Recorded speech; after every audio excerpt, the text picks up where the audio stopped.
Нэг томгийн дэвшлэнд өрцөн үед Кагуци бидний туслахаар ирлээ. Өвчин их болон хожуу аль ч үед эмчилгээний үрдүүтэй. Насан туршид болон 3 стейшнэсний бүх хүүхдэд хэрэглэнэ. Кагуци. Та энгийн цагаан будаа эзсэрлээ нү? Тэгвэл энгийн цагаан будааг илүү тижээлэг, илүү амттай болгох энэхүү бүтээгдэхүүнийг санал болгож байна. Япон улсад үйлдвэрлэсэн энэхүү бүтээгдэхүүн нь будааг илүү тижээлэг, илүү эрүүл мэндэд тустай болгоно. Ширхэг бүрэн шим тижээлтэй. Дараа төлбөрт үйлчилгээний багцууд шинжлэгдэж, бүртгэлийн хураамж, барьцаа төлбөр, пэй төлбөр болно. Unitel. За үзэгч түмдээ өрөөмдийг хүргэе. 2018 оны 11-р сарын 6-ны өдрийн даваа гараг Улсын нийслэл Улаанбаатар хотод 18 цаг. Тэг 1 минут бид энэ цагийг товлсон. Ууцх газар ТV телевизийн 1-р сувг радио FM 103.6 долгио. ТВС Монголиа пэйж дээр лайк дараад нэг дээрээ дэлхийн өнцөг буланбарээс үзэгч таны санал оролцоог цензургүй дамжуулахад бэлэн байна гэдгийг тодотгож уламжлая. Өнөөдөр нийгэмд яригдж байгаа гол асуудлуудыг тэргүүлэгч мэдээллийн веб хуудасууд, сошиал орчинд ярьж байгаагаар олонний анхаарал татсан сэдвүүдээс үзэгч таны оролцоотойгоор ярилцгийг бодол хандлагатай байна.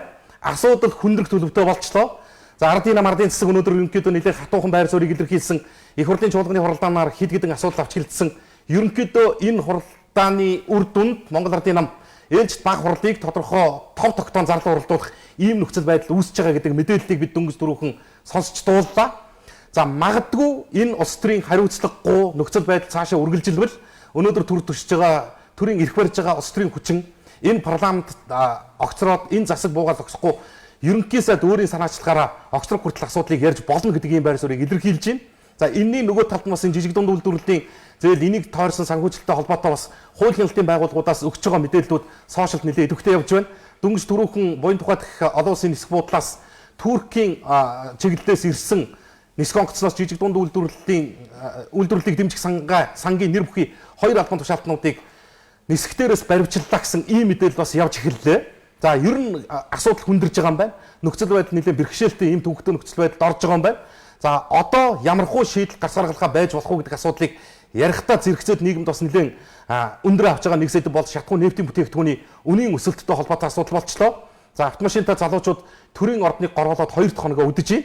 Хамгийн харамсалтай шийдэл гарц гаргалгааг дөрвдөө олж онсон ийм тайлбар төрийн эрх баригчдын зүгээс ирсэнгүй. Одоо болтлол яг энэ нөхцөл байдал дээр ямар хариу тайлбар өгөх юм, ямар хуу гарц гаргалгаа байх юм, цаашдаа энэ үнийн өсөлтийг яаж хязгаарлах юм барих юм гэдэг тал дээр оновчтой шийдэл дөрвдөө хариулт хэлж байгаа ийм төр засгийн албан тушаалтан алга. За цаашаа ямар хуу замаар явах юм бэ гэдэг ийм эцсийн үздэл ийм залуучууд бол ямар ч байсан тэмцлээс ухрахгүй шүү гэдэг байр сууриа илэрхийлчлээ. За маргааш нөгөөдргээд ингээд Монгол багцлын өдөр бүх нийтийн амралтын өдрүүдэд хүртэл бид бас энэ тавьж байгаа шаардлагатай хариу автлаа тэмцэж явах болно гэдгөө хэлж илэрхийлж байна. За олон асуудал ерөнхийдөө нэлээд төвөгтэй хүндрэлтэй нөхцөл байдал руу ороод явчлаа. За нийгэм ямар хуу байр суурьтай ямар хуу бухимдалтай байгаа юм бэ гэдгийг сошиал бол хангалттай харуулж байна. За өөр асуудлууд бас ер нь олон зүйлүүд яригдж байгаа. Аль болох товч бай тодорхой бай. Найруулагч бидэнд 45 минутын хугацаа өгсөн байна. Ураагаа хэлээд эхлэх үү? За тэгье. Монгол комментэд нэгдэцгээе. За нэг том асуудал шийдэгдсэн. Энэ юу гэхээр зэрэг нисхийн армаг чиглэлд аж төрж амьдарч байгаа 160 мянган айл өрх шин цэвэрлэх байгууламжтай боллоо. За нийслэлийн нэг томоохон хэсэг буюу үндсэндээ Улаанбаатар хотын 4/1-тэй тэнцэх хэмжээний гэж хэлж байна. Ийм айл өрхүүд оршин сууж байгаа нисэх яармаг чиглэл буян тухай хороодлуудын оршин суугчдын бохирыг цэвэрлэх юм томоохон цэвэрлэх байгууламж ашиглалтанд орлоо. Энэ бол Улаанбаатар хотын төв цэвэрлэх байгууламжинд ирж байгаа ачааллыг 4/1% бууруулах ийм тооцоолол бол одоо харагдаж байна гэсэн байр суурь өнөөдөр Icon цэгийн сайт дээр нийтлэгдлээ. Нисхийн 160 мянган айл өрх шин цэвэрлэх байгууламжтай боллоо гэсэн гарчигдоор өдөрт 200 мянган куб ус цэвэрлэх хүчин чадалтай энэ хүү байгууламж нь шат дамжлагын хувьд 11 төрлийн нийт 14 барилгаас бүрдэх бөгөөд энэ нь 7 давхар шүүлтүртэй. Шүүрдэс гарсан усыг техникийн хэрэгцээнд ашиглах, лагийг дулааны аргаар боловсруулж биохийг гаргаж авах ба түүнийг цэвэрлэх байгууламжийн дотоод дулааны хэрэгцээг хангах, боловсруулж усгүйжүүлсэн лагийг хөрс бордох, газар тариаланд хэрэглэх ийм боломж бүрдлэгч. За нөгөө яриад байгаа төв цэвэрлэх байгууламжийг л ийм болгох гээд яриад байгаа шүү дээ. Энэний эхлэл бол өнөөдөр энэ буян тухайд хийж байгаа бүтээн байгуулалтын энэ цэвэрлэх байгууламжийн ажил боллоо. За өдөрт бол цэвэрсүүлсэн усаа үйлдвэрлэлийн технологид бол дахин боловсруулалт хийж ашиглаж болохоор ийм дур зургийг ярьж байна. Тасаг юм байна уу гэсэн үнэхээр ингэж одоо тасархай бүтээн байгуулалтыг хийдэг бол гоё байна. Ус сувгийн удирдах газрын 2018 онд багтаж хийж байгаа томоохон бүтээн байгуулалт энэ. За үнэхээр бас одоо хий бүтээ болгоёг зүтгэдэг юм бол болдсон байна гэдгийг харуулсан үйл явдлын гэрч бол бид боллоо. За цаашдаа бас олон ажилтнууд хүлээгч байна. Энд чинь одоо төв цэвэрлэх байгууламжийн ачааллыг хуваана гэсэн үг үү? Ачааллыг хуваана. Үндсэндээ нисхийн армаг чиглэлээс ирж байгаа. Ер нь ийм судалгаа байд юм. Би энэ дашрамд хэлчихэд төв цэвэрлэх байгууламжийн нэг үндсэн лаг буюу нэг амар үнэртэй хэсэг шүү дээ.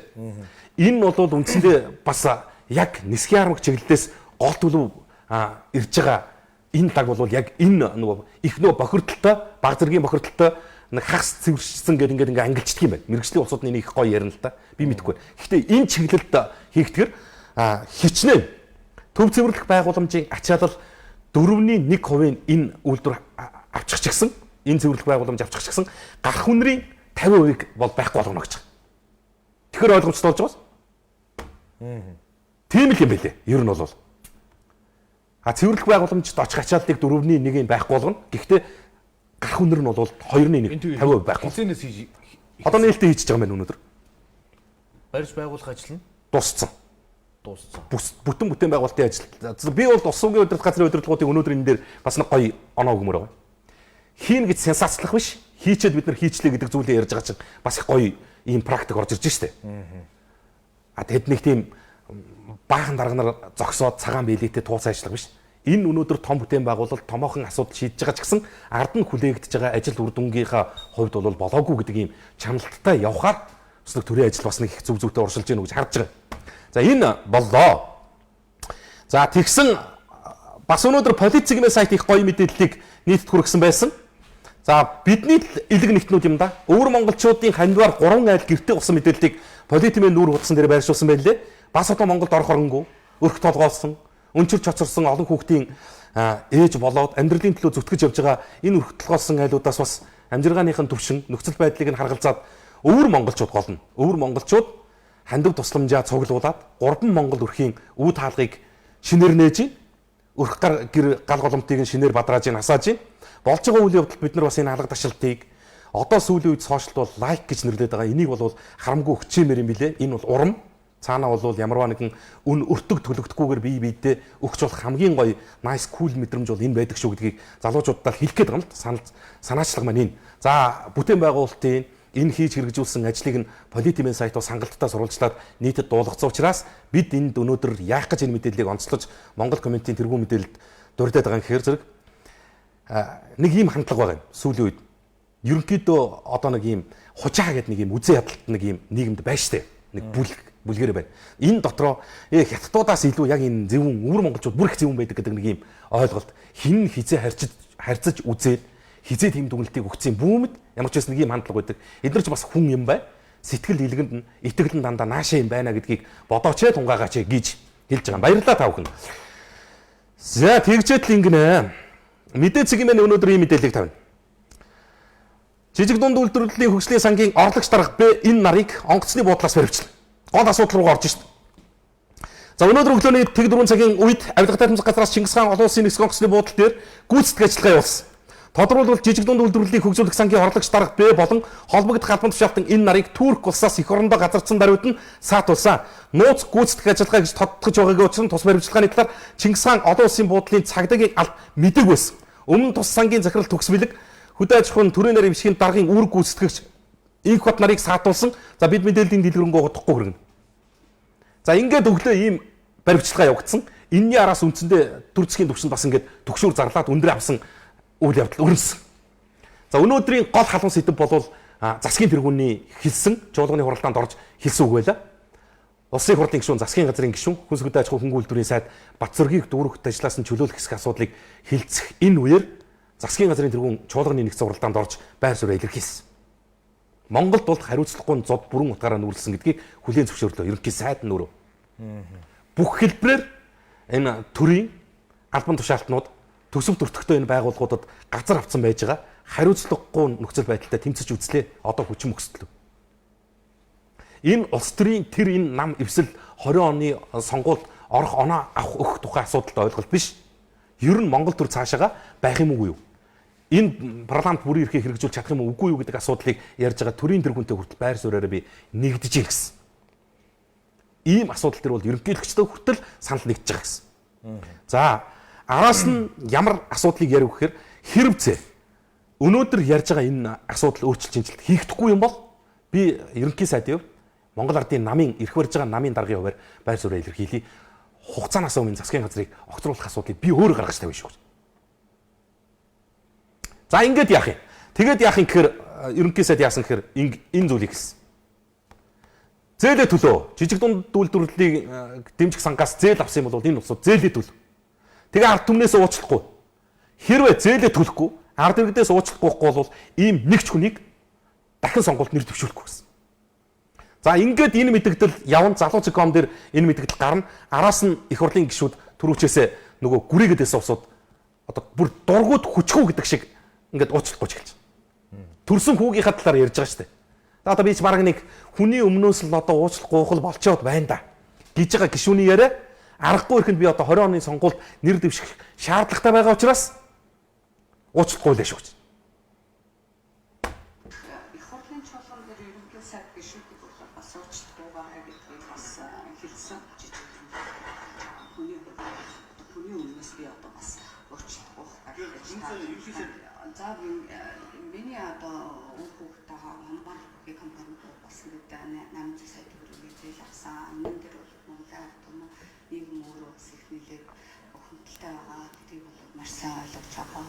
Тэгээд за ингээд ямар нэгэн байдлаар одоо эцэг ихэн эсвэл ханичлан бас энэ төрийн өндөр дээд ажил албан тушаалтал хийж байгаа ийм нөхцөлд бол одоо холбоотой улсууд нь бол бас бизнес хийх хөндрөлтэй юм байна. Тэр тусмаа энэ хөнгөлтэй зээлээс хамрагдах бол бас хөндрөлтэй юм байна. Тэгэхээр энэ нүүр зээлийг бол одоо бүрэн барагдуулсан байж байгаа гэдгийг бас хэлье гэж бодсон юм аа. Тэгээд ард иргэдээс ялангуяа одоо сэлэнгийнхаа сонгогч түмнээс бас хүлцэл өчьё.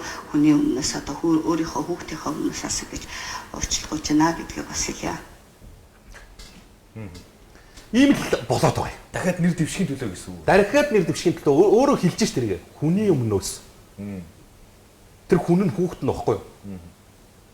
Хэлээд ш хүний өмнөөс хүүхдийнхаа өмнөөс уучлахгүй гэж байна. Энэ уучлаарай гэдэг үгэн дээр үхлээ л дээ. Би тэгээ бүр гайхаад эднээс яах гэж уучлахгүйх гэж шаардаад байгаа юм. Хоёрдугаар нь ерөнхий сайдын хэлсэн үг за яах вэ? Нэг тийм юу гэдэг шудраг ус байдалтай эвлэрч чадахгүй байгаа хандлага байж болно. Гэхдээ яах юм? Ингэж штэ. Зээлээ төлөөгүй уучлах гуугаагүй нэг ч хүнийг нэр дэвшүүлэхгүй гэж. Тэгээ зээлээ төлсөн уучлахгүй байсан бол дэвшүүлэх юм уу? Гэхдээ би сэлэнгчүүдэд та нарын сонголтыг хүндэтгэхгүй байгаа юм шиг. Энэ хүн танаа тойрог дахиад очих зүгээр үү? Энд чинь нэг ийм тэнгийн яриад байна бүүжээ яг үнэндээ. Автобусанд орж хүний халаас ухчаад одоо бүр сүултээ юу гэж ихээр зэрэг энэ мөнгөөр чи би хэрэгтэй юм хийжсэн гэдэг ийм PR яваад эхэллээ шүү дээ. Одоо тэр J2-аас эхлэв. Улсын хурлын гишүүн J2-аас. Би уг нь Монгол энэ өхрийн үйлдвэрийг сайжруулах гэж ингэж хийсэн.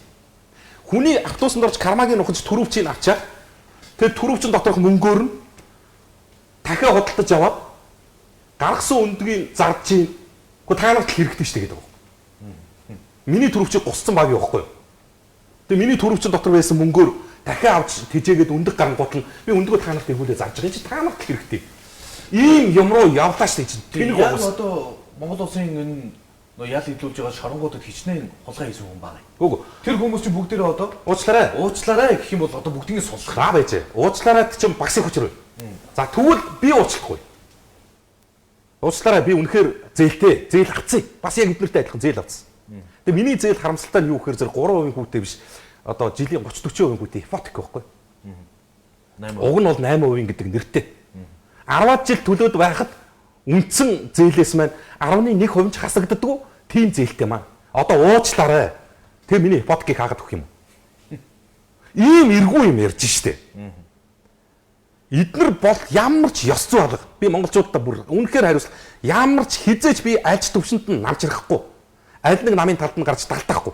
Гэхдээ энд бол арга буюу энэ ардын намын энэ 65 бол ийм болжээ гэдгийг л харуулж штэ. Үнэхээр аимшиг уус. Коридороор явж байгаа байдал эн чинь нэг төрийн өндөр албан тушаалтны ёс зүй бие авч явж байгаа байдал харагддаг да санаас. Гэхдээ үхэлээ штэ эн чинь нэг уучлаарай гэдэг үгэн дээр. Энэ хүн хулгай хийц одоо энэ яах юм? Том баатрууд. Одоо энэ төрүүнчээсээ эхлээд зээлээ төлцсөн. Тэгээ уучлаарайгаа хилцэн усууд нэг баатар болоод эхэллээ штэ.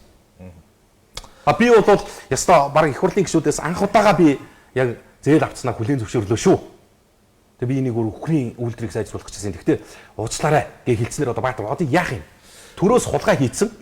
Тэгэд одоо ерөөсөө би нөгөө карманы хулгайчаа дахиад ярих гэж байгаа байхгүй. Тий, жижиг дунд үйлдвэрлэл дээр ярих юм зөндөө байна л да. Одоо тухайлбал Бацөрөг гэдэг сайд нь уучлахгүйгээд тонгоогоод бүхийгөөд за тэгээд сайдын албан тушаалыг өгчлөө. Одоо тэгвэл дараагийн танхимд байгаа сайд нь Содотор гэж хүн байна. Тий. За Содотор гэдэг хүн тэгвэл яасан юм? Жижиг дунд үйлдвэрлэлт нэрээр зээл авсан. Имлэгт өгсөн. Имлэг чи одоо жижиг дунд үйлдвэрлэл юм. Гэхдээ харин тий. Имлэг чи одоо бүгднийг төлбөртэй хэвтүүлж байгаа. Өчигдөр чи битээр Апple компани цорын ганц зөв залгамжлах жижиг дунд үйлдвэрлэлийг хөгжүүлэх сангаас зээл авсан баримтыг яриа сууж ирсэн. Би энийг одоо зүгээр нэрчлэр нь нэрлээ гэж хүсэж байгаа юм. Нийгэм ч гэсэн энийг битээ жиддүү гэд бай. Энэ зүгээр хулгай. Төрийн хулгай гэж нэрлэх энийг. Энэ хулгай штэ. Одоо энэ харалтаа. Энэ нийтлэлийг би 24 цагийн миний нийтлэлийг зүгээр ороод үзгэж хэлж байгаа. Одоо яасан гэсэн чинь галыг өөрөөс аваа явж штэ. Одоо баригдахаараа төлчүүл тэгээ хулгай биш болчих юм. Гэхдээ та нар би зээлээ төлцсөн шүү гэж зарлаад байгаа. Ямар бяртай. 950 сая төгрөгийг нэг өдөр матч хийгээд буцаагаад төлчдөг яасан бяртай. Хоёрдугаарт нь та нар төлснөө зарласан шигэ хулгай жан гавхтаа зарлахгүйсэн. Би жижиг дунд үйлдвэрлэлийг дэмжих сангаас чинь 950 сая төгрөг авлаа шүү гэж энэ өгснөө юм Баатар гавьятаа зарлж байгаа шиг авахтаа зарлахгүйсэн. Төрөөс хулгай хийхдээ зарлахгүйсэн. Би хэлээд чинь маш ойлгомжтой хэлж шít. Энэ зүгээр томсгосон халаасны хулгай ялгаа байхгүй. Өгдөг юм аа. Миний утсыг хулгайлсан хулгайч баригдах юм бол өгдөг юм. Энэ нь одоо нэг тийм өгчлөө одоо яах юм бэ та нарыг? Зээлээ төлчих гэж шагнах юм уу? Зээлээ төлсөн гişүүдэд эсвэл алтангаа цогёлд. Ингүүлэх гэж байгаа юм. Доромжилж штэ. Зээлийн асуудал чинь зөвхөн одоо улсын хурал гэдэг асуудлаас халиад чи ерөөсөө ялсан намын бялуу хуваалт юм биш үү гэдэг нэг зүйл бас ажиглагдаад байна. Юу гэхээр зэрэг Монгол Ардын намын ерөнхий нарийн бичгийн дарганд хүртэл эндээ холбогдоо явчихсан баг. Амар өсгөл ингээд ерөнхий нарийн бичгийн даргатай. Тэр дарга нь жижиг дунд үйлдвэрээс бас зээл авсан баг. Гэхдээ тэр чинь намын одоо улс төрийн албан тушаалт юм зү. Улс төрийн албан тушаалт одоо ямар ашиг сонирхлынхаа үүдэн дээр тэнцэнээс зээл авах ёстой юм бэ? За энэ бол төрийн албан тушаалт ингээд бас нэг хамгаалж өмгөөлж болох юм гэж бодъё л. Би хүлээн зөвшөөрөхгүй байгаа ганцхан асуудал байна пүүжээ. Яаж энэ хүмүүст дахиж нэр дэвших ирэх байх юм бэ? Бодлоо. Эн чин гимт хэрэгээгээд эрүүгийн тим тоот гимт хэрэгээгээд ерөнхийлөгчийн тамгын газрын дараа зандаг хүүгийн инколтын ярилцлагыг би уншаад гаж гэдэг байгаа шүү дээ. Бичсэн байлаа шүү дээ. Тэдийн тэддгээр зүйл залтанд нь гээд ингээд 2-3 жил баримтлах ялтаа гэж заагдсан гимт хэрэг үлдсэн хүмүүс шүү дээ. Одоо өнөөдрийн байдлаар бол миний эргэн тойронд бол мэдж байгаагаар энэ төрөөс төсөөс жижиг дунд үйлдвэрлэлийг дэмжих сангаас хулгай хийсэн 4 гишүүн дахиж нэр дэвших юм байна. Одоо энэ нэр дэвших болцлоо хангаж штэ. Мөнгө төлчлөө хин хинбэ гэдгийг бид нар мэдж байгаа. Зарим нь аавынхаа өмнөөс, зарим нь хүүгийнхаа өмнөөс, зарим нь авгаагийнхаа өмнөөс зээлийг төлцсөн. Тэгээ эргээд уучлалтаа гуйцсан. Одоо энэ оюун дээр гишүүний уучлалтыг одоо уучлалт гуйцсан тооцох уу?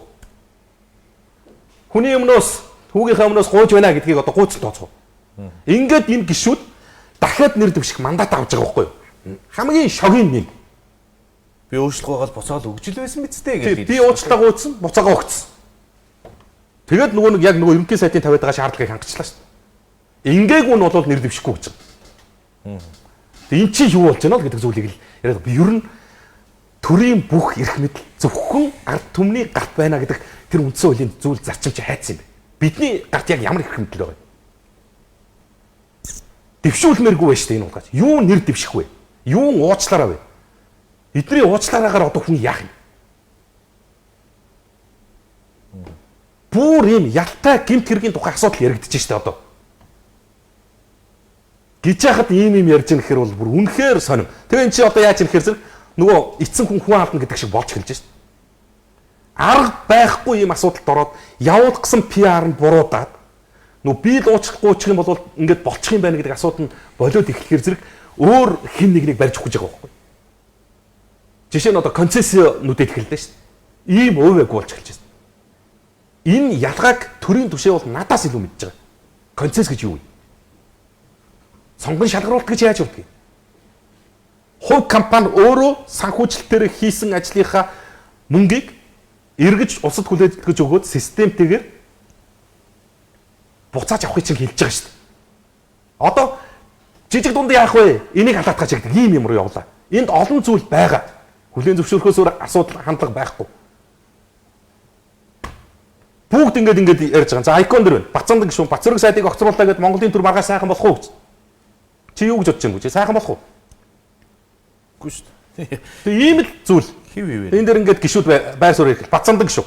Жижиг дунд үйлдвэр гэж нэг өвчин Монгол төрд гарсан. Ерөнхий сайдын ярьж байгаатай санал нэг байна. Тогтолцооны шинжилэл хийх цаг бас. Бацрэг сайдыг огцрууллаа гэд бүх юм сайхан болохгүй. Бацрыгийг огцруулснаар Монголын төр маргаас сайхан болчих юм уу? Хоёр нам, хоёр хар хэрэг нэг нэгнээ муу хилтэйгээд сайхан болохгүй. Өөрөөр хэлэх юм бол энэ өгүүлбэр дотроос ямар утгаан зарагдсан?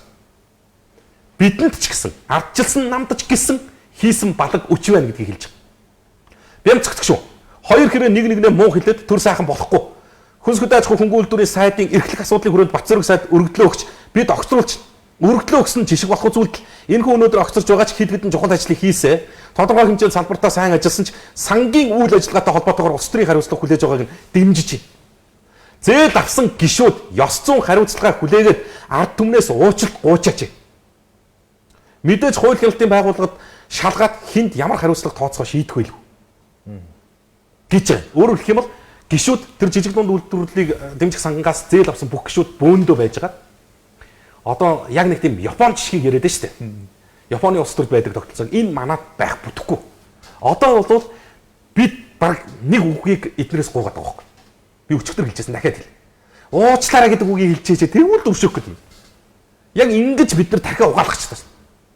За хин уучлаарай гэх нь үү? За уучлаарай гэж хэлж байгаа нь хүн шүү. Гэхдээ хулгайч ялгаа байхгүй. Бөөндөө хийж байгаа хэлнэ гэх юм бол танхим дотроо бараг хэлсэн дээр юм шүү дээ. Харин тэгээд юу шуурганы танхимд бүгд жижиг дунд үйлдвэрийн зээл авсан хүмүүс нь бос гэл бүгдээ ягаад бүгдсэн. Уучлаарай гэдэг. Тийм л юм л болох гэдэг тийм үү? Одоо энэ ямар сан байдгүй гэдэг энд мэдээлэл байна. Одоо бид нар шиг жижиг дунд үйлдвэрийг хөгжүүлэх санал гэж мэдээд байна. За тэр сан дээр л одоо тэр гурав дахь дээр л алдцаад байгаа. Нийгмийн даатгалын сан гэж, эрүүл мэндийн даатгалын сан гэж мэддэг болохоос ш. Энд чинь 27. За цаашаага бас байт юм байлээ. За энэ чинь бол эрсдлийн сан гэж байдаг юм. Бүх нийтийн үйлчлэлийн үүргийн сан гэж байдаг юм. Гой сан. Засгийн газрын нөөцийн сан. За энэ бол нөгөө зууд мод энэ тэр тохиолдох төр гаргаад байдаг. 27 сан, нийгмийн даатгалын сан, нийгмийн халамжийн сан, соёл урлагийг дэмжих сан, боловсролын зээлийн сан, тариалан дэмжих сан, улсын авто замын сан гэж. Одоо бид нар нөгөө нэг орж гарахтаа мөнгө төлдөг сан. За улсын авто замын сан, хилийн чандад байгаа Монгол улсын иргэдэд туслах сан. За манай гадаадд байгаа монголчууд үзчихээвэл та сантай юм шүү. Гадаадд амьдарч байгаа чинь нэмэрлсэн тийм сангийн тусламж очижээвөө. Хөтөлбөрийн хамтыг дэмжих сан гэж мэднэ. За мэрэгжлийн боловсрол сургалтыг дэмжих сан, зэвсэг түвшний хөгжлийн сан, ирээдүйн өв сан, төсвийн докторжуулалтын сан, гэмт хэргийн хохирогчдод нөхөн төлбөр олгох сан, Монгол судлалыг дэмжих сан, олон улсын хамтын ажиллагааны сан, эрүүл мэндийн даатгалын сан, засгийн газрын өрийн баталгааны сан гэдэг. Ингээд спортыг дэмжих сан, агаарын бохирдлын эсрэг сан, ирээдүйн тэтгэврийн нөөц сан, үйлдвэрлэлийг хөгжүүлэх сан гэдэг. За энэ сангууд яадаг вэ гэхлээр зэрэг одоо ингээд харлаа шүү дээ. Жижиг дунд үйлдвэрлэлийн сангаас баг хүүтэй зээл хүмүүс авдаг юм байна. Одоо тэгвэл энэ сан бүгдээрээ зээл олгоцсон юм биш үү гэдэг хардлагт төрж эхэллээ. Үгүй олгоцсон хардлагт гэж наа чи түрүү чинь яригадаад эхэллээ шүү дээ. Тариалан дэмжих сангаас чинь тэр гişүүн талын авчижээгээд ингээд түрүүчээс гараад ирлээ шүү дээ. Монгол улсын тий баатар хүн. Одоо тэгвэл энэ сангуудаа бас шалгах хэрэгтэй юм байна. Угаасаа шалгалт орсон байгаа юм лээ. Нэг л юм байна. За би сантай холбоотой ойлголт чинь яг зэгслэг нэг л мэдээлэл хэлье. Бүх яам дэрэгдээ сантай. Бүх яам дэрэгдээ сантай. Дэрэгдээ сангуу ганцхан яам байсан. Энэ эрүүл мэндийн яам. Эрүүл мэндийн яам дэрэгдээ сангуу байсан чинь эрүүл мэндийн даатгалын санг сая бүр ингэж ойлон дуурд нэгсээр байгаа юмсан. Одоо эрүүл мэндийн даатгалын сангийн хурал болж байгаа. Өчигдөр би ярьжсэн тийм үү? Тэр випролааны асуудал дээр. Энэ випрола гэдэг асуудал чи юу юм бэ? Яасан юм бэ гэдэг би бүр мэдээллийг судалгаатай үндэслэлтэй хэлчихсэн. Одоо өнөөдөр яасан гэхээр бүх томоохон энэ монопол компаниуд эрүүл мэндийн даатгалын сангаас өөрөөр хэлэх юм бол нөгөө эмийн хөнгөлт гэж олгодсон шүү дээ. Тий. Эмийн хөнгөлтийн тэр буцах таксыг авах гад алдсаж эхэлж байна. Бүх хэлбэрийн лобби явуулаад эхэлсэн. Яг энэний золиосных нь нэг жишээ тэр випром байхгүй. Одоо хүмүүсийг айц тавтуулаа гэсэн. Зөв зүгээр ямар ч эрсдэл алга 100% баталгаатай байна гэдгийг энийг судалсан доктор профессор хүн ярьсныг би сонсгосон. Орос улбаны улсаас ийм албан мэдээлэл нь хурж ирээд Монгол Улсын засгийн газар эрүүл мэндийн яамд ингэсэн гэдэг ийм тайлангийг хургуулад нэмэр байхгүй. Нэгэнт хилцэн одоо энэс ухрах харахгүй гэдэг ийм хатуу байр суурин дээр зогсчлоо шүү дээ. Ингээд явдаг юм аа. Сангууд бол үндсэндээ зүгээр яг сайлын үнэ болсон. Бид сайлын үнэ гэдээ хуучин нэг төрийн өмчт хідэн компаниг нэрлэдэг байсан. Одоо Эрдэнэт, Мят, Төмөр зам, одоо Багнуур, Шивээ овоо, Налаах одоо юу гэдэг төрийн өмчтэй юм үйлдвэр компаниуд Монроос Сэвтмэд нэгдэл хөдөлгөөний цементийн үйлдвэр гэдэг. Яг ийм төрийн эрх барьсан намуудыг угждаг нэг хідэн ийм үйлдвэрүүдийг төрийн өмчт үйлдвэрүүдийг сайлын үнэ гэдэг байсан. Одоо эднэрт нь хяналт тавиад татан буулгахыг буулгаад дампууруулахын дампууруулаад ингээд эхлэхээр зэрэг сангууд байгуулж яваад идэж эхэлж байгаа. Олон асуудал байна. Энэ сангаас гадна олон асуудал. За, улсын хурлын гишүүн Батцамдангийн энэ нэг байр суурийг би бас үзэгчдэд сонсгох юм. Ийм юм ярьж байгаа. Асуудал жидүүгээр дуусахгүй л. Тэгэхээр жидүү гэдгээр цааш нь харах юм бол Монгол төрийн ялзралын том асуудал сөхөгдөж тавигдж байгаа маа. Зүгээр л энгийн жишээ ярив. Хэдүүлээ өнөөдөр нээлттэй ярьж байгаа учраас. Эрдэнэтийн 49% хулгайд алдчихад өнөөдөр чимээгүй сууж байгаа чинь жидүүгээс том асуудал шүү. Хөгжлийн банкны хулгайч нартайгаа хариуцлага тооцож чадахгүй байгаа чинь жидүүгээс том асуудал шүү. Сахал Эрдэнэтийн 33 км замыг 200 тэр умаар усад шахсан чинь жидүүгээс том асуудал шүү.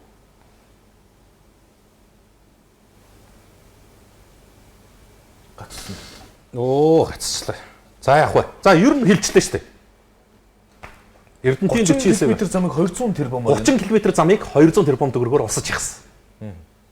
Тэгэхээр бид нар нөгөө жижиг дунд үйлдвэрлэлийг дэмжих сан гэдэг энэ дээр алдчихж хооронд ардуур нь олон асуудал эзэнгүүтлээ гэдэг зүйлийг хэлж байна. Би энэтэй яг байр суурь нэг байгаа. За Facebook-ийн бас нэг пост үзүүлээд хэвээ. Төр болт түмэн дэмбэрл гэдэг залуу бичсэн байгаа. Үргэлжлүүлээд хулгайч нартаа тэмцээгээд. Маш анхааралтай сонсороо.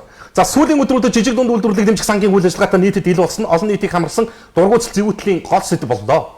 Ерөнхийлөгч нь хүртэл энэхүү дуулианаар ёс зүйгүй улсын их хурл гэдэг тар гэдэг шаардлагыг өлсгөлдөн зарлаж Монгол улсыг шившиг болгосон ч хамаагүй гэж ярьж байна. За өнөөдөр жижиг дунд үйлдвэрлэлийн зээлд нэр холбогдсон гишүүд эхнээсээ уучлалт гуйгаад зээлээ буцааж төлж эхэллээ. Мэдээж тэднийг уучлалт гуйсан одоо болдоо хандаа гэсэн үг шүү. Тэд зээлээ авчээ буцаагаад төлжээгээд ингээнээр харж болж байна. Энэ магадгүй Монгол Ардын нам төдийгүй бүх улс төрчдөд маш том сургамж түүх болж Монгол улсын түүхэнд байтугай үнгүй юм өгсөн ч авахааргүй хаширсан гэж. За ингэж байна. Харин одоо ханч цаддаггүй хариуцлага хүлээдэггүй төр төмнөө худалдаж иддэг улс төрчдийг хэрхэн яаж хариуцлага тооцох вэ? Үүнд зээл авсан улс төрчдийг өмөрөх гэсэнгүй шүү. Гагцгүй ерөнхийлөгч нь хэдэн тэрбумын зээл авсан. Засаглаж байх хугацаанд арчилсан намын гишүүд нь зээл байтугай иргэн төлөгдөхгүйгээр хэдэн тэрбумын хохирол учралт улсад учруулсан байхад хэсэг хэдэн нөхөд зээл авсан асуудлаас болж Монгол Ардын нам засгийг бүхэлд нь огцруулах, улсын хурлыг тараах, улс төрийн тогтолцоогүй байдалд үүсгэх нь хэн ашигтай вэ? Юу ярьж байна юм? Жишээ гэд хэлж шít. Хөгжлийн банкны тэр их мөнгийг яав? Хамгийн адгийн наазах нь асем юу болов? Одоо эднийг өмөрөх гэсэнгүү гэдгийг хэлж шít. За жижиг дунд үйлдвэрлэлийг дэмжих сан болвол зээл авсан улсууд эргүүлээд өгчлөө. Гэхдээ өгчлөө гэдэгт нь сэтгэл ханж байгаа юм биш гэж байгаа. Өгөөгүйгээр алга болцсныг яах юм бэ? Асем хийнэ гэж нэг баахан гадны улсууд авчиж хурал хийгээд Монголд ямар үр дүн үлдэв? Энэгээр зарцуулсан мөнгө нь ийм тайлантайгаа ингэсэнгээ байж хахад энийг алга болгоцсон огт өгөөгүй мөнгөний эзэнтэй бид нар ямар хариуцлага тооцох юм? Тоогоор байна шүү дээ. 2012-оос 16 оны хооронд хэдэн тэрбумаар яригдах мөнгөнд бүхий хулгай хийсэн улс төрчлийг нэхэн сана. Зөвхөн үн докторжуулах хөтөлбөрөөс нийт 2 их 80 423 тэрбум 477 сая 914 мянга 903 төгрөг. Үн докторжуулах хөтөлбөрөөр 2 их 80 500 шахуу тэрбум төгрөгийг идсэн. Энэний нэгийг би өчигдөр үзүүлчихсэн.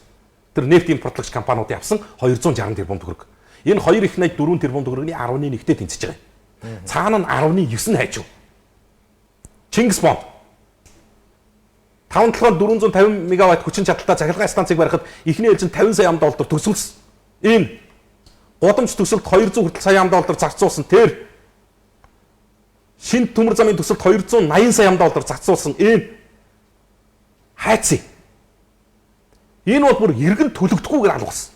Одоо энэ үуч зөвхөн 30 тэрбум йен буюу 680 тэрбум төгрөг зарцуулалт одоо хүртэл тодорхой биш. Үн докторжуулах хөтөлбөр, гурилын үнийг докторжуулах дэд хөтөлбөр гэдэг. Энэ үн докторжуулах хөтөлбөрөөс авсан гурилын үнийг доктортой байлгана гэж авсан компаниудын нэр. Одоо ичгүй бол гүрийнх байлгүй. 21 компани шүү. Иргэж өгөөгүй. Үнэ доктортой барьж чадаагүй. Тэгээ энийг яах юм бэ одоо? Бас дээрэс нь ийм л болчиход байгаа. Өнөөдөр улсын хурл нөө төсөв батлагтай 375 за бараг 400 шахам зураг төсөл нь байхгүй объектэд төсөв хуваарлцсан. Асуудал яригдчихэж байгаа. Тэгсэн чинь эн чинь бүр 2008 оноос эхэлтэй. Нөгөө утаа гэдэг зүйлэр чинь эхэлсэн юм байна. За утааны эсрэг ээж аауд гэдэг Facebook-ийн пэйж хуудсан дээр юу гэж оруулсан байна вэ гэхэлэр зэрэг ингэж байгаа. Санжийн Баяргаа 2-2 хууль зөрчил батсан тогтоолоос болж утаанд зарцуулсан 17 тэрбум төгрөг ямар ч үр дүн авчираагүй үндэсний аудитын газрын дүгнэлтээс уншаарай. Ямар хариуцлага хүлээлгэх вэ гэд. За яасан гэсэн чинь ерөнхий сайд Баяр 2008 оны 14 дугаар тогтоолоор зураг төсөв батлагдаагүй байхад дулааны цахилгаан станц 2 төрийн өмчт компанид түшиглэн 210 мянган тонн хагас коксцсон төлс үйлдвэрлэх хүчин чадалтай зохицолбор байгуулах. За 17 тэрбум төгрөгийн төсөв төртөгтэйгээр хэрэгжүүлэхээр төсөвт тусгасан нь төсвийн тухай хуулийн 29 дугаар зүйлийн 29-ийн 412, барилгын тухай хуулийн 32 дугаар зүйлийн 32-ийн 1-ийн 1113 дахь залтыг зөрчижээ гэдэг. Ингээд зөрчсөн зүйл залттай нь гаргаж ирээд явах юм. Манайд энэ хариуцлага тооцоо. Одоо энэ чинь 10 жилийн дараа гарч ирж. Чи бүж нэг юм анзаарч байна уу? Тухайн үед ингээд идсэн байна. Идсэн. Барилгын ямар ч зураг төсөв байхгүй. Юу байгуулах нь тодорхойгүй юм дээр л 17 тэрбум төгрөг тавиад энэ чинь утааны эсрэг хийж байгаа маа гэдэг нэрийг зүгээл ингэж очиж. За чи тэгээд бодол та 10 жилийн өмнөх 17 тэрбум төгрөг. 10 жилийн өмнөх 17 тэрбум. Монгол төгрөгийн ажил тэрхүүд унтсан байсан. Тэгвэл өнөөдөртэй харьцуулбал мөнгө байсан юм аа. Одоо өнөөдөр ч байсан. Өнөөдрийн аншаар байсан ч 17 тэрбум. Бид бол ойлгохгүй таахгүй юу энэ. Ийм мөнгөийг идсэн. Тэгвэл нэг юм анзаар гэж. Нийгэм ирүүлчих чинь. Залуучуудын нийгмийн идэвх сэрэгцэн харагдаж байгаа. Би өнөөдөр юу гэж хэлэх гээд байна гэхээр зэргийн шатхууны нефтийн бүтээгдэхүүний үнийн өсөлтөд эсрэг жагсаалт тэмцэж байгаа залуучууд бас өнөө өглөө тэр тэмцэл жагсаалтын үеэр бас бус зүйлийг ярьж илээ. Ингээд манай залуучууд идэвх суларч ядах юм аа. Эхний өдрөөрөө өнөөдөр баг хүн алга малга. Тэмцэл зөвхөн өөрийн биеийн оролцоог хэлэхгүй шүү дээ. Энэ та нөхдийн үйл хэргийг бүх залуучууд дэмжиж байгаагийн илэрхийлэл юм. Ядаж төрөөсөө нэр нүрээрээ ил гарч агаад хариуцлага нэгдэг боллоо шүү дээ. 100 миллионууд байна шүү дээ нийгэм. Гарч ирэл нэгдэг боллоо шүү дээ. Мянган пүүжинүүд байдаг болцсон. Хизээ юм байсан. Даргыгаа цүнх барайл явж ивэл болоо гэдэг бодолтой хөтлөгдсөн ийм бүтэн үе бэлтгэгдчихсэн бол өнөөдөр бас Монголын залуучуудыг олзуургаж харж байгаа. Юм сайхан болоогүй л. Гэхдээ ийм байвал итгэл бас харагдаж байна. За дараагийн асуудал. Ингэж иддэг болохоор юм илэрдэггүй. За энэ Монгол улсын мөрдөстэй генералууд. Өчигдөр би ярьж ирсэн. Цагдаагийн ерөнхий газрын дарга асан шүү. Би энэ дарга асан гэдэг чинь өмнөх цагдаагийн удирдлагуудтай холбоотой зүйлийг хэлж байгаа. Энэ жижиг дунд үйлдвэрлэлийг дэмжих сангийн зээлтэй холбогдсон. Одоогийн дарга мэтэр нь ойлгоо зарим улсууд буруу зүрх бодоо явж байгаа юм билээ. Тийм зүйл байхгүй. Энэ өмнөх цагдаагийн байгууллагыг удирдахжсэн даргатай холбоотой асуудал. Монголын нэртэй генерал хятадуудыг хамгаалж Монгол залуусыг хилмигдүүлж байна. Генерал. Удахгүй энэ нэр ил болно. Дунд Авгаа аймгийн 3 сайхан сумын нутаг нөгөө салхитын мөнгөний орд. Бөөнд уйлан болоод байгаа асуудал. Хин гэдэг хүн оролцсон юу вэ гэдэг нь одоо тодорч эхэлж байна. Энэ эрүүгийн цагдаагийн томоохон албан тушаалтнаар өөрсдийгөө хамгаалуулж юу дуртайгаа хийж байгаа гэдгийг эксруулж байгаа нотцолж байна. Салхитын мөнгөний орд газартай холбоотой хэргийг эрүүгийн цагдаагийн газрыг эдийн засгийн гэмт хэрэгтэй хэргийг мөрдөх хэлтэс авилгатай тэмцэх газрын мөрдөн шалгах албаны албаагчийн бүрэлдэхүүнтэйгээр ажлын хэсэг гаргаж шалгаж байгаа. Цагдаагийн генерал гар бие оролцсон хэргийг авилгатай тэмцэх газар дээр биш эрүүгийн цагдаа голцлон шалгаж байгаа хитнийг талд үйлчилж ийн гэсэн хадлага төрүүлж байгаа. Өөрөөр хэлэх юм бол төрийн мөрдөстөө тангар хүргэсэн албан тушаалтнууд чинь нэг мөнгөний нэг томоохон орд газрын асуудал дээр хоёр хятадын талд гарчиж байгаа байхгүй. Одоо цагдаагаа шалгаж байгаа. Хичнээн тэр хүн албаа өгсөн энэ төрийн албанаасаа татгалцсан тэтгүүртэй гарцсан ч гэсэн цагдаагийн байгууллагыг удирдахжсэн генерал хүн шүү дээ. Энэ нөлөөлөлт нь байж байгаа байхгүй. Ингэж хатсан тоншуулц гэмээр их сурвалжтай мэдээлэл байл. Энэ албаны их сурвалжаас авсан мэдээлэлээр салхитын мөнгөний орд гэх газар бүгд найрамдах хятадаар улсын иргэн Жинжиамин Ян гэх уламжлалт эмнэлгийн эмч нар авахын тулд манай улсын иргэн за ийм хүмүүс криминалистикийн шинжилгээний газрын шинжээч нарыг Монголын нэртэй генерал цагдаа нарт нөлөөлөж шалгуулж байгаа. Яасан гэхээр энэ орд газрыг авахын тулд хүний гарын үсгийг хуурамчаар дуурайлган зурсан энэ нэг шинжилгээгээр батлагдсан. Одоо энд нь нөлөөлөх гээд эхэлж байгаа. Хилмигдүүлээд хүн хоригдсон. Хоригдох нь энд ингээд лобби хийгээ явж байгаа. Жинхэнэ хоригдох хэвээр улсууд. Энэ тоншуулц гэмээр бичсэн байлээ. Би одоо зүгээр баримтаар баталж АБ-г үзчихэж хэлэхгүй бол тэр цагдаагийн генералын нэр надад байна. Одоо нэг сая илэрсэн сая 1.3 сая долларын асуудал үстэй. Тий. Саяны нэг хурандагийн байсан. Одоо тэгээд тэр мөнгө хатгалж ирсэн хүний хамгаалаад аваад үлдлээ шүү дээ. Холбоогүй юм байна гэдэг. Энэ мөнгөтэй бол тэр нэр дурддаг байсан хурантай холбоогүй. Өөрөөр хэлэх юм бол санамсаргүй хүний хатгалж ирсэн шүү. Ямар ч юм болов мэдхгүй. Ийм л тайлбар, ийм л мэдээллүүд яваа юм. За сэтгэлдлүүдээс бас нэлээ явъя. Бензиний үн 10%-аар өссөн атал таксины мөнгө 2 нугалж нэмэгдэчихлээ.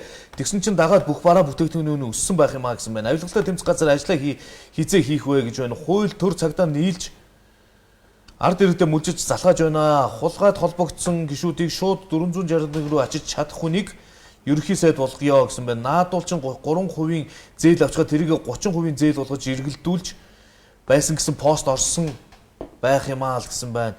За анхнаасаа ингэж идэх гэж л үхэн хатан зүтгээд гарч байгаа юмнууд гарсныхан дараа улаан цайм идэх юмаа гэсэн байна. За цаазын хууль хэрэг юу гэнэ вэ? Цаазын хууль хэрэгжин гэд худлаа болчих юмаа гадуур хүчингийн хэрэгүүд газар аваад хүүхдүүдээ гэрээсээ гаргахад жихүүцэх боллоо л гэсэн байна. За яна энэ Монгол улс минь авилга хийх хуулийн орн болоод дууслаа. Нэг үсэн гадаад улсуудад албан ёсоор хуваагаад өгчих юм уу гэсэн байна. За тэгж яриа болохгүй. Хичнээн ядарсан гэхэд тусгаар улсаараа байх хэрэгтэй шүү дээ. Сайн байна уу? Баянгол дүүргийн төрийн банкны цалинтай ээж 50,000-ыг карт руу хийхэ болсон өөрөө ирж авах юм а. Яагаад ингэж байгаа юм бэ гэхээр санхүүжилт орж ирээд шууд карт руу ороод бэлгнэр авах хүмүүс авах гэхээр хүрэлцэхгүй байх юм а. За тэгээд бэлгнэр авъя гэхээр мөнгө байхгүй, мөнгө нь ороод 2 цаг удаа дууссан гэх юм аа л гэж.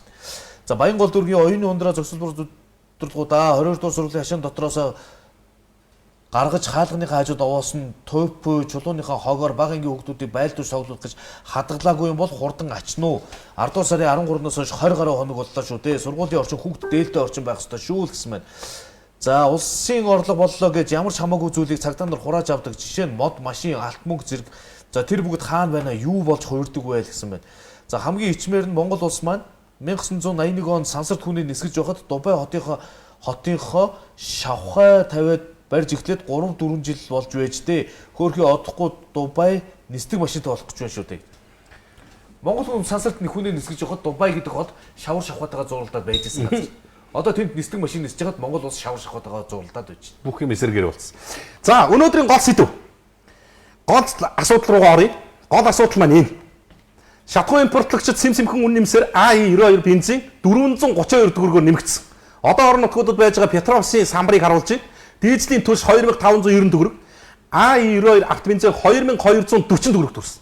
Зөвхөн 80 гэхэд 2130 боллоо. Энэ. За гэтэл энэ дээр өнөөдөр сангийн сайд албан ёсны тайлбар мэдээллийг хийлээ. Юу гэж хийсэн гэхээр төр цэгийн сайт дээр байж байгаа. Энэ болвол дэлхийн зах зээл дээр нэг баррел нефтийн үн 80-аас дээш $10 өртөгтэй байх үеийн үн ханшинд авчирч тогтоочоод одоо нефт импортлогчд үнэ буулгахгүй юм аа. Та нарт буулгах үүрэг нь байгаа шүү дээ. Ирэх нь байгаа. Бид яаж буулгах юм бэ? Монголчууд чадлаараа тэмцэж шүү дээ, эсэргүүцэж. Бүтэн $10 зөрүү гарсан байж хаад энэ хэмжээнд буухгүй. Манайх нэг ийм л жишгт. Дэлхийн зах зээл дээр нефтийн үн өслөө гэхээр өсөгчдөг. То буухт нь буудаг. Сайд ингэж хэлээ зогсон.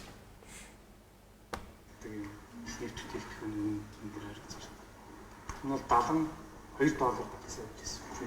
Түүхийн нефт одоо 63 ингээд тасалтгүй буурч байгаа. Тэгэхээр одоо юу гэх өсөнгүүд нь одоо сандраад юм хэмжээний болж удаа дараа хэлжсэн. Энэ дээр энэ үнийн нөхцөлүүд бид нэлээсэн харж ажиглаж байгаа. Одоо бол ингээд тасалтгүй зүйлүүд бууж. Тэгэхээр энэ бол буурна гэсэн үг. Тэгэхээр энэ бол өөрөө ингээд одоо би буугна гэсэн одоо итгэл юм шүү дээ. Яг л засгийн газрын зүгээс бол авдаг онцгой албан дотор бол тэлэлцсэн. Гэхдээ 98 дээр бол тэлээ. Яг л энэ бол нэлээд илүү одоо олон боломжтой байсан болж байгаа гэж үзэж байна. Тэр учраас тэрэн дээр бис бол ихэнх нь одоо уулах юм. Монгол улсын сангийн сайдын байр суурь. $72 буусаар одоо 63 болсон. Бүхэл бүтэн $8-9 буулаа. Үн буудаггүй манад. Ер нь дэлхийн зах зээл дээр нефтийн үн тогтмол бууж ийн гэж. Монгол улсын сангийн сайд хэлж байна. Гэхдээ шийдэх чадах асуудал юу ч байхгүй. Засаг өөрөөсөө шалтгаалт бүх зүйлийг хийлээ гэж. Онцгой албан доторыг тэгэлцсэн. Зөвхөн 98 гэдэг авто бензин дээр л онцгой албан дотор байгаа. Гэхдээ 98-ыг одоо би 98 гэж мэдэхгүй. Чи мэдэхгүй. Одоо нийлээд тансаг хэрэглээний бензин байд юм шиг байна. Би бол энийг мэдэхгүй. юу гэдгийг араач хүн ойлгохгүй. Гэтэл сангийн сайд юу гэж хэлж ирэхээр зүгээр буух байх гэдэг итгэл үнэмшил байна гэж байна. Өөрөөр хэлэх юм бол ингээд засгийн сайд залбираа сууж байхаар бидэнд чадах юм юу байх юм бэ? Тэг ийм болтлоо нөхцөл байдал бүр одоо чи иргэдтэй холбоотой нэг юм байна. Утааны эсрэг ээж аваад дээр бас нэг юм бичсэн. Одоо нэг машинтай залуучууд эсэргүүцэд өглөө болгон жигсаад байна. Тэгсэн чинь за энэ жигсаад байгаа учир шалтгаан чи юусэн юм? Эд ачааллын үеэр зам хааж, бухимдуул төрүүлэн бензин шатааж, дуу чимээний бохирдол үүсгэж байна. Эсэргүүцэж байгаа бензинээ хэрэглэхээ болоод машинаасаа буучгаа. Цаанаасаа санхүүжилттэй зохион байгуулалттай жигсаал учраас ийм юмд тарих угаалгаж буй бол ёстой сори гэсэн юм оруулаад ирсэн байгаа байхгүй юу? Зөө. Тэгэхээр энэ жигсаалч өөрөө цаанаасаа санхүүжилттэй нөгөө шатхуу импортлогчдын шахааны жигсаал болж байна гэдэг юм. Одоо нөгөө татаасыг авч өгөх гэж. Датасыг авч өгөх гэж. Би бол uuсан чи энэ сэтгэл дундны юм гэж байгаа. Азийн хөгжлийн банкны уур амьсгалын өөрчлөлтийн мэрэгжилтэн өндөр октантай бензин нэвтрүүлэх шахаа хийгээд явж байсан 100 гэж. Монголчууд одоо 92 хэрэглэх хэрэггүй. Та нар 95-аас дээшээ л хэрэглэв. 95-ыг хэрэглэхгүй бол наад 92-ыг чинь утаа угаар нь бол агарын бохирлыг чи бууруулахгүй л гэдэг юм. Үгүй ихийгээрээ яндангаас гарч байгаа утаагаа шийдэж чадахгүй гэж ямар нэг акт. Наач бол ерөөсөө ийм байх үндэслэл бас байна. Би бол зүгээр ерөөсөө бодит нөхцөл байдлыг ярьж байгаа. За хөдөө орон нутагт А92 бензин 2300 төгрөг хүрлээ. Ингэж яваад яг уу явсаар нэг он гараад нэг биднийг нэг он шинэ оноо солиод баярлж байгаа үед нэг 3000 дээр очсон байх. Энэ хурдаараа төлөв тэгж харагдаж байгаа. Бензин бол ер нь нэг 3000 олон $3000 болно гэдэг тооцооллыг эдийн засагчд хэлж байгаа. Хичнээн нефтийн бүтээгдэхүүний үн дэлхийн зах зээл дээр унжаагч манах өсөж байна. Гэхдээ дээрэс нь чанар дүүргэл гэдэг юм алга шүү дээ. Энэ юуг харуулж ирэхээр сангийн сайд ингээ хилээ зогсож чинь гэдэг бол нефт импортлогчид монопол биш мат болж гэдгийг л баталтаа шүү дээ. Одоо монополоос нэг шат агцсан байна эдгээр. Бүлэглэлийн зохион байгуулалтад орчлоо шүү дээ. Буу тулахгүйгээр дээрм хийж шүү дээ. Боловсон байдлаар. Дийлэх хүн байхгүй болцсон бай.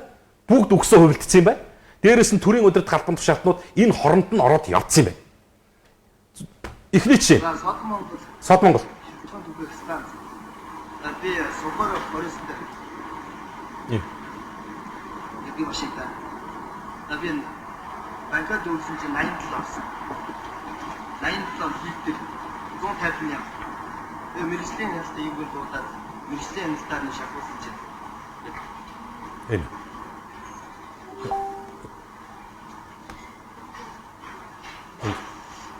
Jangan liter энэ чинь 40 литр төгтөө гэсэн. Аавла мэргэжлийн ялт дуудлаа. Буцаагаад банкас уллаа. Энэ хооронд 40 литр ууршсан. За эхнийх нь. За би энэ дандаа их сурвалжтаа энэ гэрэлтөө гэдэг хүний оруулсан постыг ярьж байгаа. За өнөөдөр энэ Пафрас трафик гэдэг болон байдаг шүү дээ. Пэйж байдаг шүү дээ, пэйж групп. За энэ дээр баяр сайхан төвшин цэнгэл гэдэг иргэний оруулсан пост бас юм. Энэ яасан гэхээр дараагийн нефт импортлогч компани төлш авсан чинь зүгээр ус шахаад өгч баг. Нөө энийг бид хүн гүтгэж энэ аж ахуйн нэгж байгуулалтын бизнесийн нэр хүндэд талдах гэж байгаа юм шиг. Их хурлын гишүүн хариуцлагатай энэ дээрээс хэлцээ. 10 тонн бензинд 2 тонн керосин хийж хагаад доогор нь хутгаж найруулдаг юм байна. Монгол улсад импортоор орж ирсэн керосин сүүлийн 3 жилийн дотор 1500 дахин өсөж гэж. Энэ дараагийнх. Найруулагч нь аркийг бууж авах үсгэдэг. Сав саар дуусах ийм мохот биш. Өнөөдөр 2 банкт өргөж алсан. Тэ? Ингээ явдгаа. Энэс бас одоо апортор бидний эвдэрч одоо яах вэ? Одоо наадах шууд асах шүү. Энийг Бацхаар нь хараад байна. Энэ ч 50 литр гэж.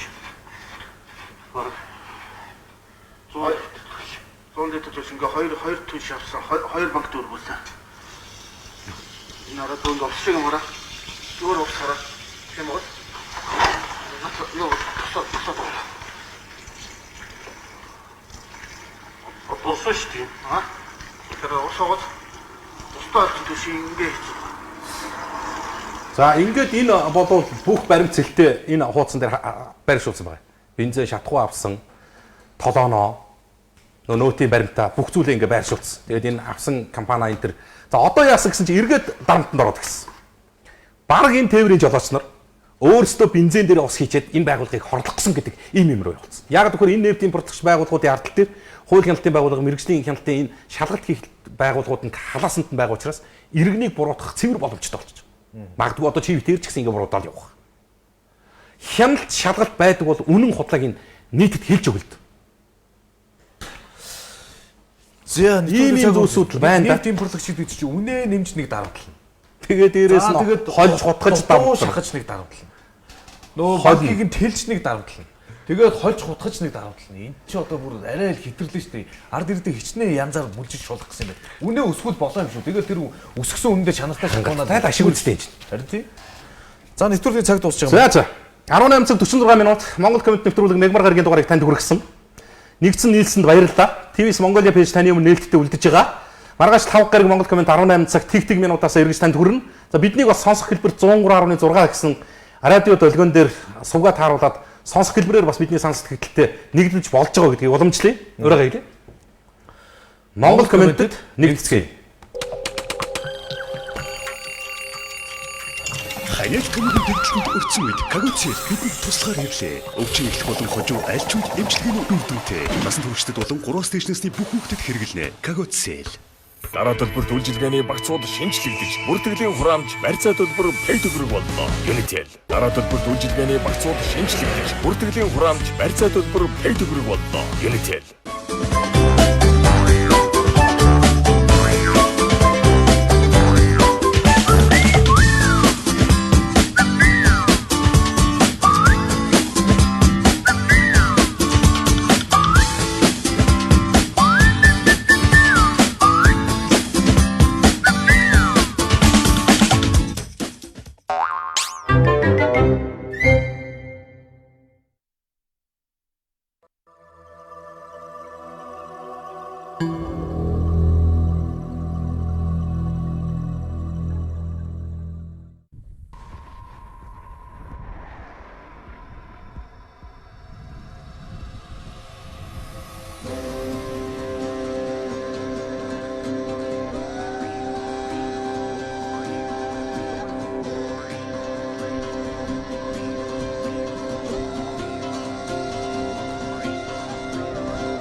Уран мэт цэцгийн тос Дэж брэнд. Bio Home хашил үүсгэхгүй Сингапурын эко бүтээгдэхүүнээр гэрээ цэмцэлгээрэй. Халагаад болоо. Махын бигс хувьцаат компани.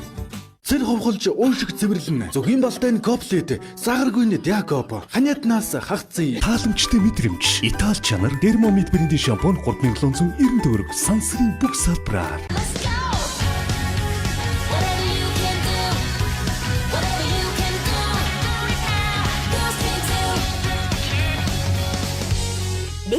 Ариун цэврийг хэрэглэн бүхий л өдрийн турш гэрэлтэх эрч хүч, эрх чөлөө биелүүлнэ. Daisy итгэл төгс бүсгүй танд. Candy цахим мөнгө Монгол банкар зөвшөөрөгдлөө.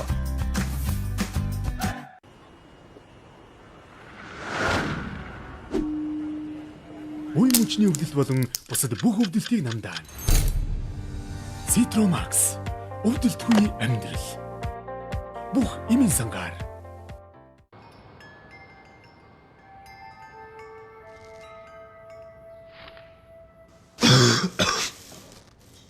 Ханялганаас суулж бүх зургийг баллахгүй тулд АЦЦ-г уухтал хангалттай. АЦЦ цэрэнд шууд нөлөөлж, түүнийг шингэлж, уушигнаас түргэн хугацаанд гадагшлуулна. АЦЦ ханиалганаас ангижруулна.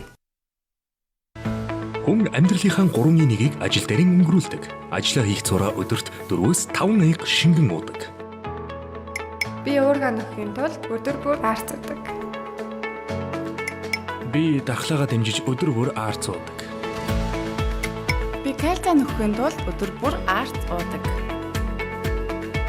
Эрүүл чирэг амьдрахын тулд би зөв хатаасан арцыг өдөр бүр хэрэглэдэг.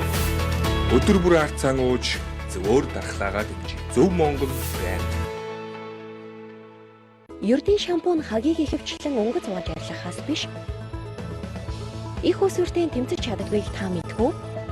Урвалсан үйлчилгээтэй шинэ Head & Shoulders таны үсийг хагнаас 100% хүртэл ангижруулж, уугүй сайхан харагдуулна. Танд Head & Shoulders-ыг зөвлөж байна.